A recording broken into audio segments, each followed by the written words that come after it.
Mainpuri Lok Sabha seat भारी वोटों से जीतने और खतौली की सीट भाजपा से छीनने के बाद सपा अगले आम चुनाव की रणनीति पर काम करने लगी है। इस रणनीति में सबसे अहम किरदार सपा प्रमुख अखिलेश यादव के चाचा शिवपाल यादव निभाने जा रहे हैं।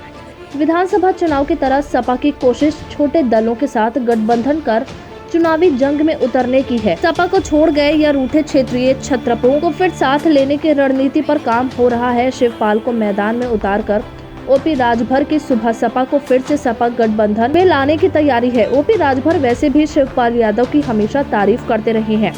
असल में शिवपाल यादव के छोटे दलों के ज्यादातर नेताओं से रिश्ते ठीक हैं।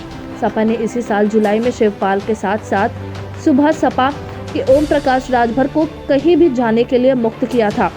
सपा के गठबंधन के मजबूत साथी राजभर अब अलग राह ले चुके हैं। उनके भी दोबारा भाजपा में जाने की चर्चाएं खूब चली, लेकिन बात नहीं बनी। माना जा रहा है कि सुबह सपा देर सबेर सपा गठबंधन का हिस्सा बन सकती है। हालांकि वह अभी सपा पर तंज करते रहते हैं। सुबह सपा को भाजपा से भी कोई तवज्जो मिलती नहीं दिखती। सपा से गठबंधन से सुबह सपा को भी फायदा हुआ।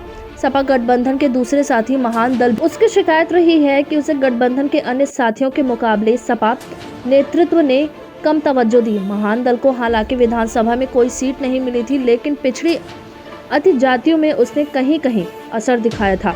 इसके केशव देव मौर्य ने सपा गठबंधन के लिए कई जिलों में यात्राएं निकाली थी। इसी तरह संजय चौहान की पार्टी ने जोरदार प्रचार अभियान चलाया था।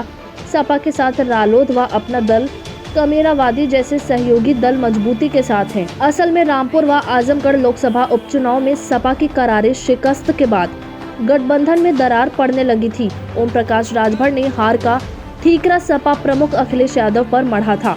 यही नहीं, वह सपा मुखिया को एसी कमरे से बाहर निकालने की भी सलाह दे चुके हैं। यह जनवादी सोशलिस्ट पार्टी के संजय चौहान ने सपा में आए स्वामी प्रसाद मौर्य व दारा सिंह चौहान को दगा कारतूस बताया था। कहा था कि जंग लगे नेताओं के भरोसे चुनाव नहीं जीता जा सकता।